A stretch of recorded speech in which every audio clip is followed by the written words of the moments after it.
fear of getting shot or killed is not on your mind when you're in the moment. You know, it'll build up when you're waiting to go out. You know, there's times you're waiting to go out and you're like thinking to yourself, okay, there's a lot of bad things going on out there and some of them could happen to me. But I think at some point you realize that there's nothing you can do about that. I mean, other than just quit and just resign yourself to a life of cowardice. But if you opt to not do that and you step up and say, okay, I'm ready. And if I die, I die. And once you overcome that, then nothing else to be afraid of. There's no one that wishes for peace more than people that have been to war. Because when the war drums sound, it's my friends that are going to fight. That's who's going to fight. It's my friends that are going to put their lives on the line. So when the war drums sound, the people that have been to war are the ones that actually say, let's think about this first. Because like I said before, and like everyone says all the time, and they say it like it's no big deal, but war is hell. And when you take an 18-year-old kid and you're gonna go put him in a situation where he's gonna have to kill people and possibly get wounded or possibly get killed himself, that's a traumatic experience. And so before you do that, you should think about why you're doing it and understand if the people have the will to fight. And the will to fight, as I've said many times before, the will to fight is the will to kill and it's the will to die. And those are some pretty big wills that you need to have.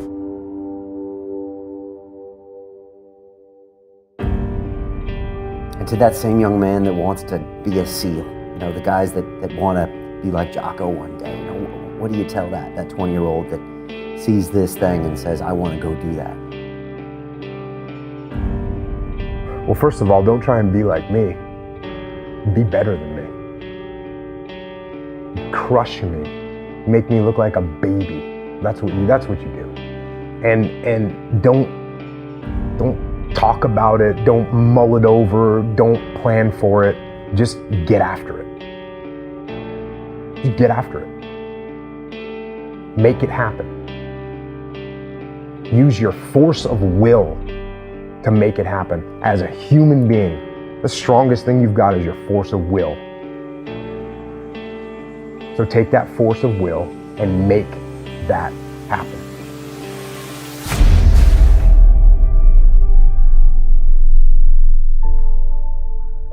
What I had on my side was I had experience and I had paid attention to my elders when I was a kid.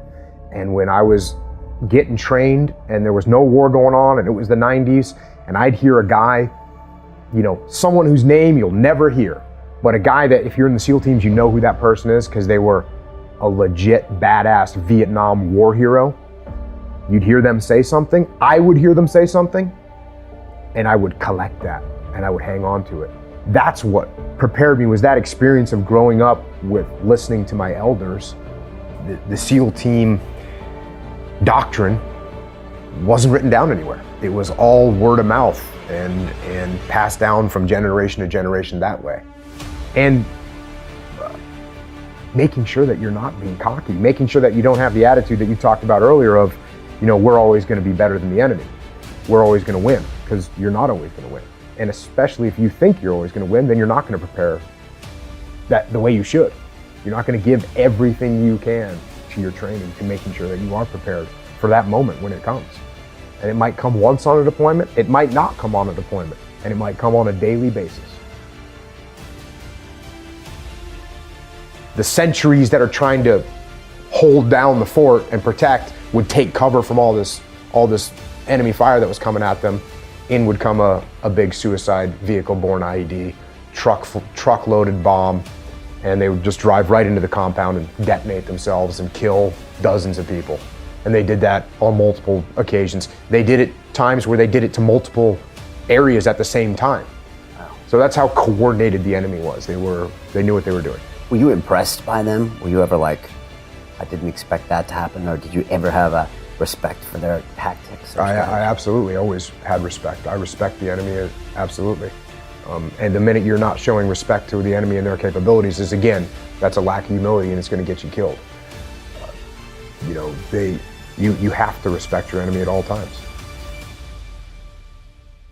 Yeah, I always wanted to be a commando ever since I was a little kid, and I heard that the SEALs were really tough and that the training was really tough.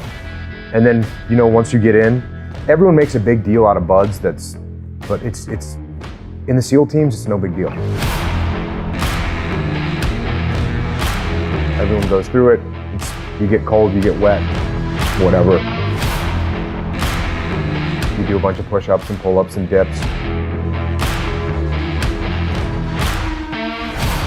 Anyone that gets to the SEAL teams and does deployments overseas and has a real career, they're not talking about buds training. It just doesn't mean anything. I had a guy that was, a NCAA water polo team captain champion, and he quit. And I had a guy that was an Olympic alternate gymnast, and he quit. Just because someone's a good physical athlete, it doesn't mean that they're a good SEAL, because being a good SEAL is a lot more than just being a good athlete. Being a good athlete is like the baseline, and it's everything that you learn to do after that. A good leader, a guy that's tactically sound, a guy that makes good decisions, a guy that's good under pressure, a guy that doesn't ever give up on trying to accomplish a mission. Those are the things that make a good SEAL.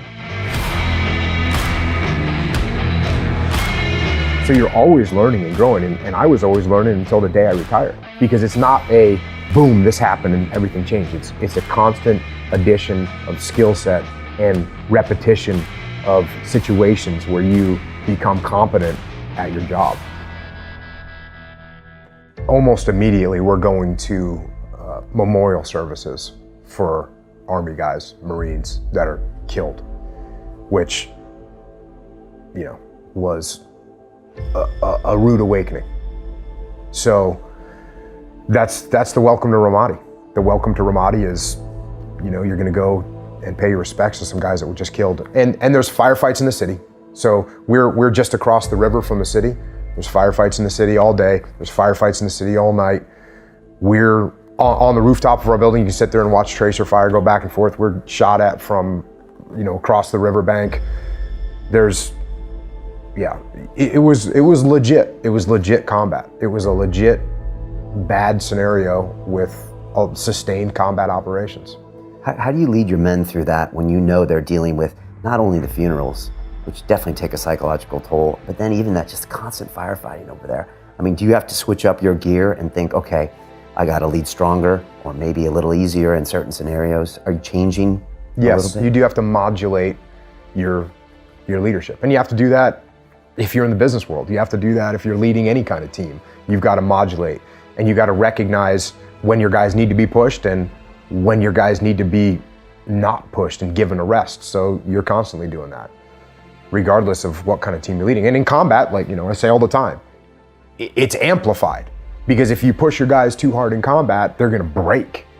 Whereas in business, maybe they make errors on something, or maybe they do snap. I mean, it does happen in the business world where people can't take it anymore. But in combat, it'll happen very quickly. And so, you're constantly modulating and taking measure of where your guys are at. And, sometimes I didn't do a great job of that. Sometimes I went a little far and said, ooh, wow, I just saw the look on that guy's face. He needs a rest. And I should have recognized that earlier. And, you make mistakes, no doubt.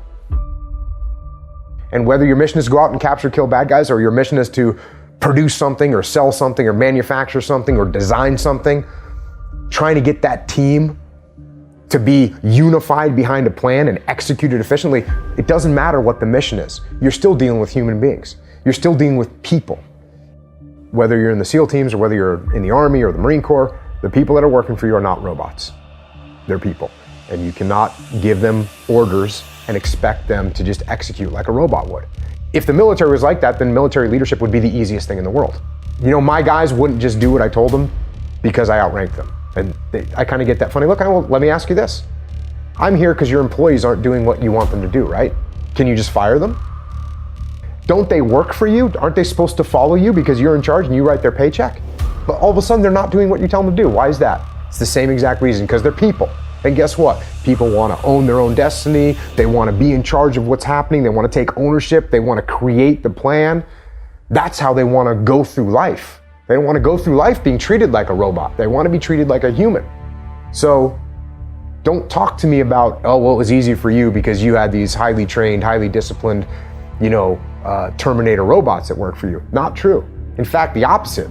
I had a bunch of hard-headed, the guys that you talked about earlier, I had a bunch of hard-headed, very determined, thick-skulled guys that, I had to get them to do what I wanted them to do.